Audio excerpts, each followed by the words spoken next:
Bruno Zanotti, gran referente del básquet paraguayo, alero y capitán de la selección, más de 20 años de carrera, MVP y sigue siendo el actual campeón porque después no se jugó más, lastimosamente. ¿Cómo te va, Bruno, querido? ¿Qué tal, Toby? ¿Qué tal, Flor? ¿Cómo están? Un gusto estar con ustedes hoy. Bruno, justamente quería preguntarte sobre este tema que sigue en discordia. ¿Cuál era tu opinión al respecto de que hasta el momento no pueden jugar profesionalmente desde que arrancó la pandemia?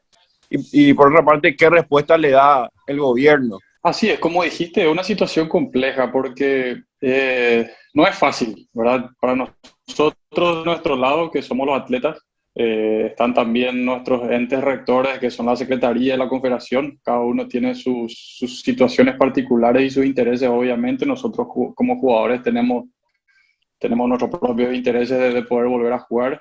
Somos muy conscientes de la situación, inclusive ya nosotros venimos hablando, venimos peleando para que nuestro deporte vuelva hace más de 10 meses, ¿verdad? O sea, no es algo reciente nada más, sino que lo venimos hablando hace mucho tiempo. Tuvimos una reunión en noviembre del año pasado, luego de poder juntarnos entre nosotros, y si algo bueno que se puede rescatar de esta situación es que por fin logró unir a todo el conjunto de jugadores, y está en proceso la formación de la asociación de jugadores, en la cual probablemente me va a tocar estar como vicepresidente para poder empujar lo que va a ser una reforma y poder profesionalizar, o eso va a ser nuestro objetivo, mejorar la situación de los jugadores y realmente potenciar la profesionalización real del básquet, por lo menos para los jugadores, ¿verdad? Entonces, un poquito, son tres paréntesis para rescatar algo. Y sí, como vos decís, hace más de un año y 18 meses que venimos jugando. Tuvimos nuestra última final con San José en noviembre de 2019. De ahí tuvimos un breve pasaje en Buenos Aires. Jugamos con la selección en noviembre de este año, perdón, del año pasado, 2020, donde fuimos a representar a Paraguay para lo que se llama una ventana FIBA, que es un clasificatorio. Y luego tuvimos otra oportunidad en febrero, que se viajó a Colombia. Ese viaje me tuve que bajar por razones personales y de laburo, y qué sé yo, lastimosamente no me daban los tiempos. Pero bueno, fueron pasajes muy breves, de Bruno, prácticamente 1 o 2 meses de entrenamiento, ¿verdad? disculpame que te interrumpa, pero, o sea, ustedes jugaron por la selección dentro de la inactividad de los clubes. Correcto, te imaginas que tuvimos un año parados sin tocar una pelota porque ni siquiera podíamos entrenar, y luego en octubre, fines de octubre, nos convocan a la selección, y ahí sí tuvimos 30 días para entrenar después de un año de estar parados, para ir a competir contra los mejores de Sudamérica. Nos fuimos a jugar nada más que con Brasil y Uruguay, que ellos ya en ese entonces estaban a 100% de sus torneos, estaban compitiendo, estaban entrenados. Y bueno, fue un gran sacrificio, primero por ir a competir, a representar a Paraguay, estando totalmente fuera de ritmo, y segundo, arriesgando el físico, arriesgando nuestra salud, porque era una situación, después de un año no jugar, estar prácticamente, de ir de 0 a 100, porque a 100 teníamos que ir a jugar.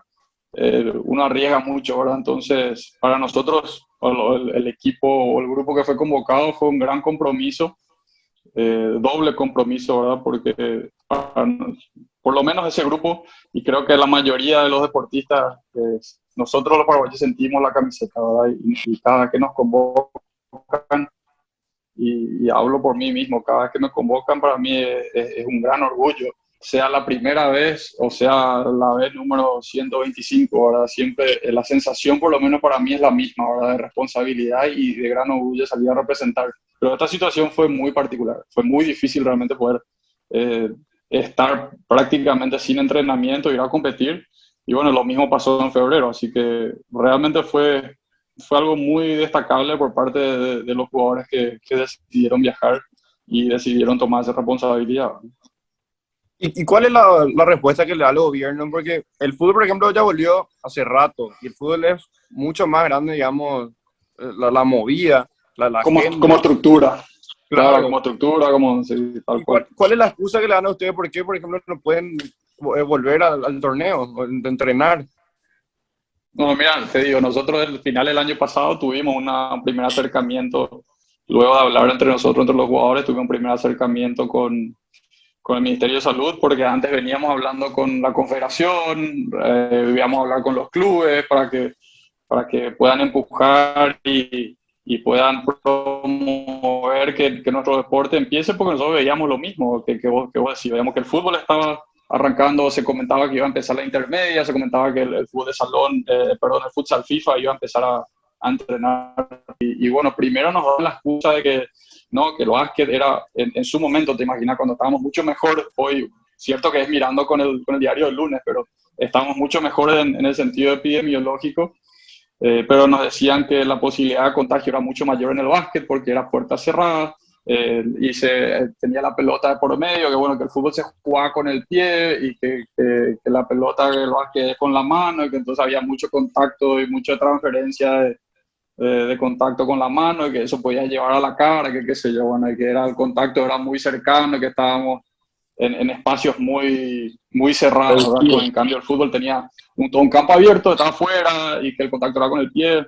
Eran con cierto argumento, pero realmente los sabíamos que era también en parte una excusa, ¿verdad?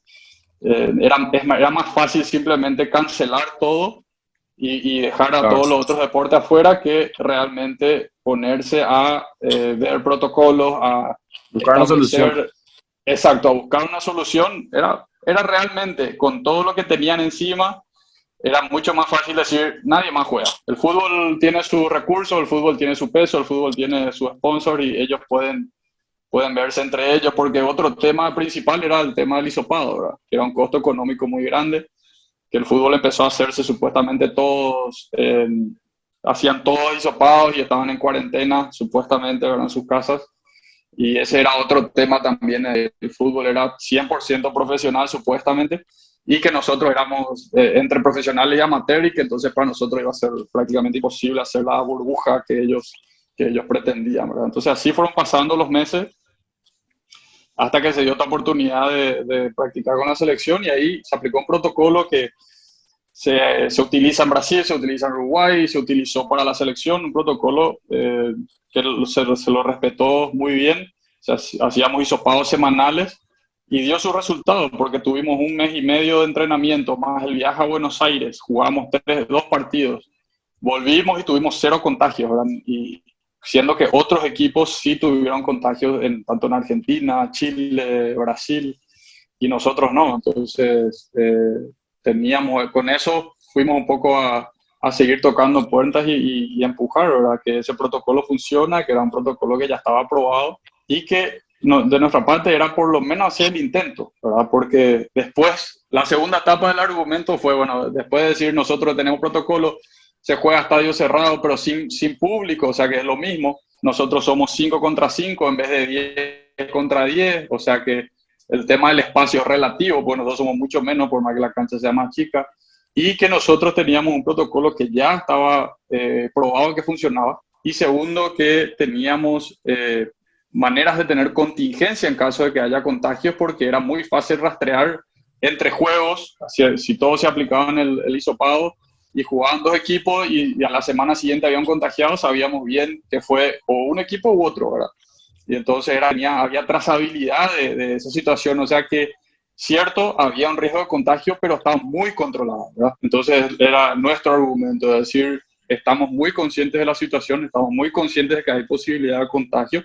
Nuestra franja etaria y de atletas somos de bajo riesgo, que es cierto, si nos contagiamos, la probabilidad de que nosotros nos internemos o que suceda lo peor era muy baja. Entonces, eso también es un argumento a favor nuestro.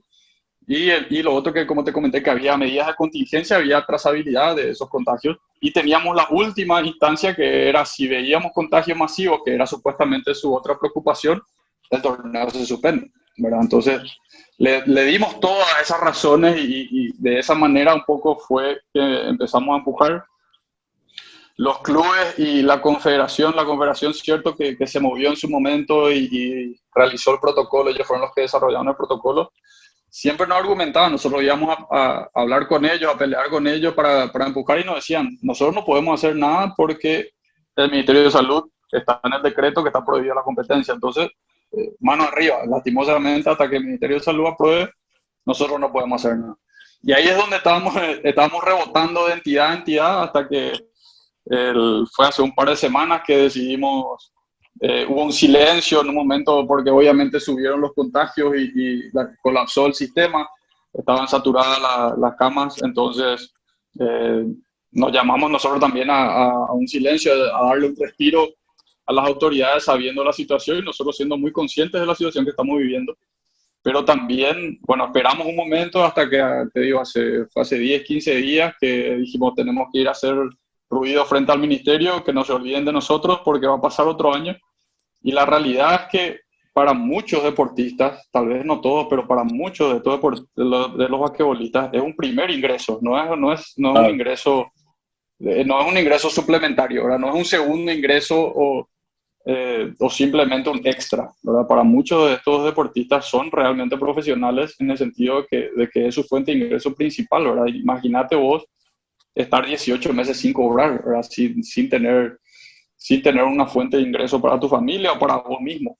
Entonces, con ese argumento fuimos a sentarnos hace 10 días con el Ministerio de Vuelta, que ya nos recibieron otras personas porque en ese interín se dio la renuncia del viceministro y todo lo que ya saben que pasó.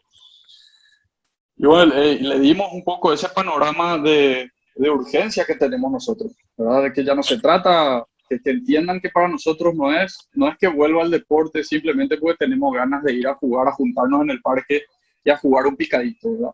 Que esto es una situación profesional para empezar y que familias Emergencia. y personas dependen de esto, ¿verdad? Dependen económicamente de esto y hay unas 600 personas que dependen directamente de los básquet, entre jugadores, técnicos, asistentes, fisioterapeutas, cancheros, etcétera. Multiplicar eso por 3 para hacer las familias que dependen de eso y es un número importante de personas que están viviendo apoyadas, haciendo hamburguesas, que tuvieron que volver al interior a vivir con su padre. Y es una situación extrema ahora que nosotros teníamos que hacerles sentir y notar eso al ministerio también. Pero claro, entonces era más que nada ya una necesidad esto de volver, no solamente porque Correcto, no existe. Así mismo, y siempre fue una necesidad para nosotros, pero lastimosamente como que la prioridad no estaba ahí para los demás, porque se veía como que los deportes amateur los hacen por amor al deporte nomás, y que no es un trabajo, no lo consideran un trabajo, y ese siempre fue el problema de los deportes fuera del fútbol. Solo al fútbol se lo considera un trabajo, el resto son como que estamos simplemente jugando por amor al deporte, y por supuesto que, no, que somos apasionados por nuestros deportes, pero especialmente el básquet. Detrás del fútbol es el deporte más organizado que tiene el Paraguay y el segundo más visto. Ya sea por los canales y demás, tenemos sponsors oficiales con canales que transmiten todos los partidos, o sea, están bastante bien organizados, guardando las diferencias y los montos que maneja el fútbol. El básquet es uno de los deportes más organizados y más profesionalizados, ¿verdad? Entonces, como te digo, tuvimos que hacer sentir eso, que esto no es simplemente un capricho y que nosotros queremos salir a jugar. Y con eso, en teoría, llegamos, y lo último que te cuento es que llegamos a un acuerdo de que a partir del próximo decreto, supuestamente la competencia va a volver, siempre basado en protocolos aprobados por la Secretaría de Deportes, que es nuestro ente rector. Se tuvo una reunión con la ministra, que la cual yo no participé, pero sí estuvieron todas las federaciones involucradas, donde se tomó el compromiso de que se va a sacar una resolución y basado en protocolos aprobados que puedan implementar esos protocolos aprobados, van a poder volver a la competencia por fin. Y para nosotros una gran alegría porque a través del básquet logramos que no solo el básquet, sino varios deportes amateur van a probablemente volver a la competencia, ¿verdad? Entonces fue un extra del cual estamos muy orgullosos porque en esta última reunión se sumaron varias federaciones, el fútbol de salón, el taekwondo, deportes de contacto también, que se sumaron a ese llamado que hicimos para poder manifestarnos y exigir nuestros derechos de poder trabajar. ¿Y te ves como entrenador o algún puesto dirigencial dentro de la federación? Yo sé que vos tenías, no sé si seguís con un puesto directivo en la Secretaría Nacional de Deportes, pero dentro del mundo de la Federación de Básquet, ¿te ves en el futuro? Mira, yo tuve esa experiencia, hice esa experiencia cuando en el 2013-2014 fue mi última temporada internacional, como yo lo digo, que jugué con Flamengo de Brasil, donde salimos campeones en Brasil. Y ese fue un momento para mí decisivo también, porque tomé una decisión consciente de volver a Paraguay de manera ya permanente. Esto para mí fue un momento muy gratificante de poder salir campeón nada más y nada menos que con Flamengo. Fue una situación histórica para Flamengo ese año por la cantidad de partidos que ganamos y creo que era un récord en la cantidad de campeonatos que tenía Flamengo. Y en lo personal también fue muy gratificante porque yo fui el primer extranjero con un americano con el cual jugábamos. Fuimos los dos primeros extranjeros en la historia de Brasil en salir campeones de la liga brasilera, ¿verdad? Entonces, llegaba el momento, sumado a la edad, sumado que varios factores, entre ellos justamente que estábamos planeando ya casarnos con mi señora, bueno, tomé esa decisión de hasta acá llega mi carrera internacional, decidimos volver a Paraguay y si me toca voy a continuar en Paraguay, voy a continuar mi carrera en Paraguay para luego ya retirarme, ¿verdad? Y con eso se dio la oportunidad de volver y entrar a la Secretaría de Deporte con el ministro Víctor Pecci en el gobierno anterior, como bien dijiste, y tuve la suerte de estar como director general de deportes y tener esa experiencia de dirigente, ¿verdad? Cierto que desde el sector público, que es un poco distinto a ser dirigente de la federación, donde me tocaba más coordinar, proyectar y cuidar la inversión de la gente, cuidar la inversión de la población, ¿verdad?, hacia el deporte. Entonces estaba más como un contralor y también planificando con las federaciones hacia dónde queríamos llevar el deporte, ¿verdad?, por lo menos como estaba planificado desde el gobierno del ministro Víctor Pecci.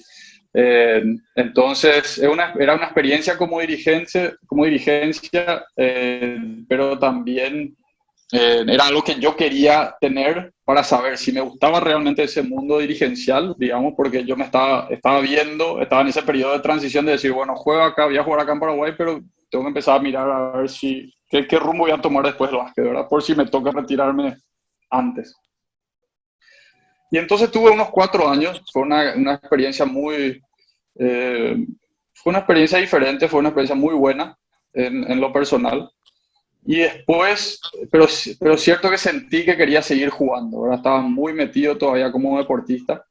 Y entonces decidí terminar ese periodo y tuve la oportunidad de continuar en otro proyecto bueno, decidí tomar el paso al costado y coincidentemente con eso surgió una oportunidad en otro rubro totalmente distinto que en el área de salud, que me pareció excelente y me invitaron a formar parte de ese proyecto en el que estoy hasta hoy, que es la construcción de un hospital de primer nivel, de nivel internacional, con la gente del Mount Sinai de Nueva York, que son prácticamente uno de los sistemas de salud más prestigiosos en Nueva York.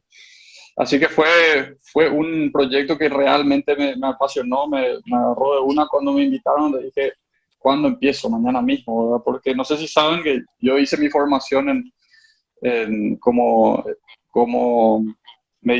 medicina deportiva en Estados Unidos. Cuando me fui a jugar en la universidad hice medicina deportiva, entonces siempre estuve cerca de ese ambiente o ese rubro de la salud. Obviamente no ejercí nunca porque después ya hice mi carrera deportiva en Europa y después en Brasil, Argentina, etcétera. Entonces nunca la pude ejercer, pero siempre lo tuve como una alternativa, siempre me interesó y siempre dije que en algún momento iba a hacer algo con la salud, ¿verdad? Probablemente ya desde el lado de negocios y no tanto como para ejercer. Y se dio esa oportunidad, como te digo. Así que en eso estamos ahora. ¿Y qué crees que le falta a la Federación Paraguaya para codearse, digamos, de una manera entre los grandes? Así tipo de que... Yo sé que el año pasado le pudieron ganar, no, pero en 2019 creo que fue el Juego del Sur que le ganaron a Argentina, ¿verdad? Fue histórico, medalla de oro, pero ¿qué le falta a la federación en serio para codearse entre los grandes? O por ejemplo, también apuntando ya alto, verle a algún jugador paraguayo en la NBA, creo que nunca sucedió en la historia. Hay argentinos, le veo a Campazzo, ahora se fue de DEC, o sea, ¿qué le falta al básquet paraguayo llegar a un nivel más alto. Mira, es simpático que decís eso justamente, bueno, para cerrar tu pregunta anterior, que me habías contado, probablemente no me veo como, nunca me vi como entrenador. Me gusta formar jóvenes, me gusta sí entrenar de manera individual a chicos, especialmente a chicos que tienen cierto talento. Eso sí me apasiona, de poder transmitir ese conocimiento a personas de manera individual, ¿verdad? Y ver ese crecimiento individual. Pero como entrenador de equipos, realmente nunca me llamó la atención. Y el tema dirigencial hoy por hoy está fuera para mí, no está dentro de mis cartas, digamos, por mucho tiempo, si es que algún día me voy a meter. Sí, siempre estoy interesado en estar al tanto de lo que de lo que hace la federación y ver cómo desde mi posición puedo ayudar a impulsar, como vos dijiste, para ver qué más, qué le falta.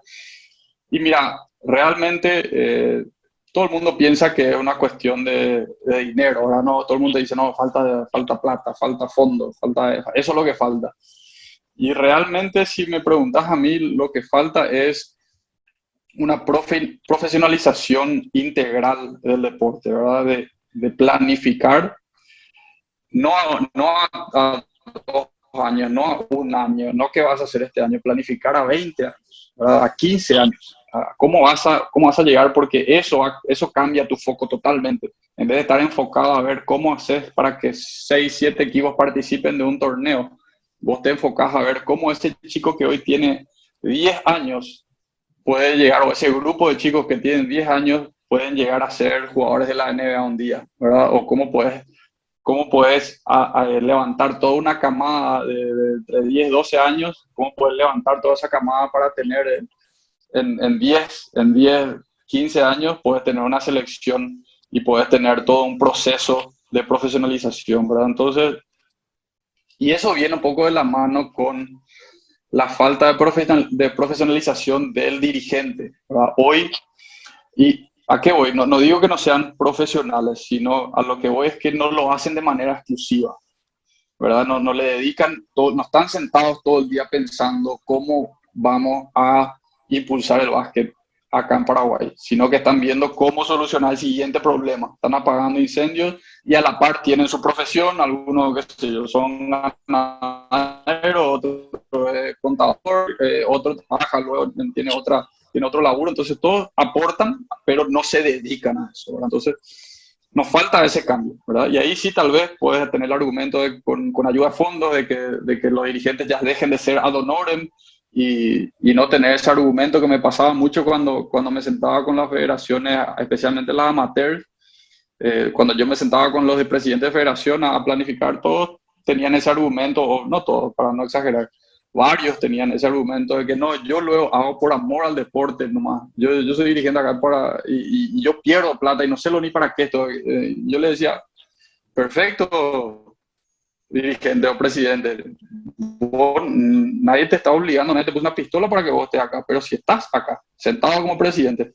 tenés que tener la parte, realmente tenés que sentarte a planificar, no sirve simplemente apagar incendios y decir que estás haciendo un gran esfuerzo, ¿verdad? Entonces, y eso ha pasado no con el básquet precisamente, pero con muchas federaciones, pero es también el caso del básquet, ¿verdad? Necesitamos que esas personas estén 100% dedicadas a entender cuál es la situación real del básquet en Paraguay, a entender cómo piensa el futuro atleta, cómo piensa el profesional de hoy, y en base a eso ofrecer alternativas, ¿verdad? De cómo podemos hacer crecer. Obviamente tenemos, no sé, tal vez es la excusa de que en Paraguay somos una población pequeña, de que no tenemos tanta estatura, o un montón de excusas. Pero tenemos ejemplos de Uruguay, de gente que llegó a la NBA, Argentina, un clarísimo ejemplo de que no se explica realmente cómo Argentina tiene tantos atletas en diferentes disciplinas que llegan al más alto nivel. Para mí ahí hay mucho de desarrollo personal. El argentino tiene un cierto amor propio que nosotros a veces lo interpretamos como que son creídos y como que son esto, sí. Pero es una confianza inflada que lo llevan de manera ya natural, ¿verdad? Y eso al deportista, la confianza es clave, ¿verdad? Es clave para el desarrollo a largo plazo, es siempre tener esa confianza que a veces, como te digo, a veces se confunde no, ese luego un creído, eso, y no, es muchas veces que vos tenés que creerte el mejor, porque si vos no crees que sos el mejor, entonces ¿quién va a creer en vos? ¿Verdad? Si vos mismo no crees que sos el mejor. Y yo veo que eso es lo que tienen muchos de los atletas que llegan al máximo nivel, especialmente como te doy ejemplo, Argentina. Me tocó jugar contra el Facu Campazzo toda mi carrera, me tocó jugar contra Tortu, que es el Real Madrid, que es el que está llegando hoy a Oklahoma. Y ellos tenían esa confianza, tenían ese aire de que ellos pensaban realmente que eran los mejores, sabiendo que no eran los mejores, porque en el fondo cada uno sabe realmente su realidad, pero tenían ese aire de salir a jugar como si fuera que eran los mejores. Y eso es algo que se trabaja también, ¿verdad? Lo puedes tener de manera natural, pero también lo puedes trabajar de manera sistemática a través de mentores, a través de compañeros, a través de gente que te agarre bajo su ala. Entonces, por darte un ejemplo, ese es un programa que podría ofrecer la Confederación de Básquet, ¿verdad? Hablando de básquet, ¿verdad? Es cómo podemos tener a esos jugadores de experiencia que puedan impartir ese pequeño ingrediente especial que al paraguayo nos falta. Nos falta esa... nosotros somos al revés, o por lo menos eso es lo que yo siento, ¿verdad? Que tenemos hasta vergüenza de demostrar que somos buenos, ¿verdad? Preferimos como que agachar la cabeza y no destacarnos tanto porque parece que como que el que se destaca es criticado y tenemos miedo a esa crítica en vez de, exacto, en vez de tomar eso como algo positivo y transformar esa crítica en combustible y hacerlo como algo positivo, ¿verdad? Entonces eso es algo que se trabaja, ¿verdad? Algunas personas lo tienen de manera natural, pero no muchas. Totalmente. Decime, Bruno, ¿cuál sería la meta más cercana actual que vos tenés, ya sea de la selección y personalmente hablando también? Bueno, ahora para mí lo principal, Flor, es una situación atípica, ¿verdad? Hoy, lastimosamente, yo personalmente no me puedo sentar a planificar y a poner metas como lo hacía en el 2019, donde realmente sí podía sentarme y decir, bueno, esto es lo que yo quiero lograr este año para mí y lo que quiero lograr para mi equipo, ¿verdad? Es una situación en que no sabemos cómo se va a desarrollar. La idea, por lo menos este año, es poder empujar a que se logre la competencia, que tengamos una competencia, ¿verdad? Sacar un torneo para que el básquet pueda volver de a poco. Entonces, ese es un objetivo en general, ya sea el equipo que sea, ya sea que me toque jugar o no. Si puedo ayudar de alguna manera a que vuelva al deporte, ese es un gran objetivo que me gustaría cumplir este año, ¿verdad? Si se da la competencia, obviamente ya va a ser una decisión posterior que la voy a tomar en su momento de volver a jugar o no. Y mirando un poquitito más adelante tenemos los Juegos ODESUR de Asunción, que van a ser a su 2022. Y podría ser, lo estoy pensando, Defender el título. Exacto, ojalá pueda tener esa oportunidad de defender una última vez el título. Que fuiste abanderado. Exacto, así es, donde fui abanderado del cierre de los Juegos ODESUR con esa medalla de oro que fue realmente una nota muy, muy linda en mi carrera, ¿verdad? A destacar. Y creo que podría ser un lindo cierre de historia, ¿verdad? Un capítulo final de poder defender esa medalla de oro y cerrar un capítulo del básquet. Es una posibilidad. Todavía no me senté a pensar, obviamente, por toda esta situación, pero en parte podría ser un lindo cierre de carrera también. Excelente, Bruno, ya no te queremos más robar tiempo, ya está, la verdad que da gusto escucharte hablar y nada, te queremos agradecer por este espacio. Un placer enorme, en serio, que hayas accedido a hablar con nosotros y nada, eso, muchísimas gracias por darnos un tiempito y también por decirnos y de cierta manera conocerte un poquito más acerca de lo que fuiste vos como profesional y de cómo estás llevando también esto de la pandemia. Genial, Flor y Toby, muchísimas gracias por la invitación. Como ven, es algo que me apasiona, así que podemos estar horas acá hablando.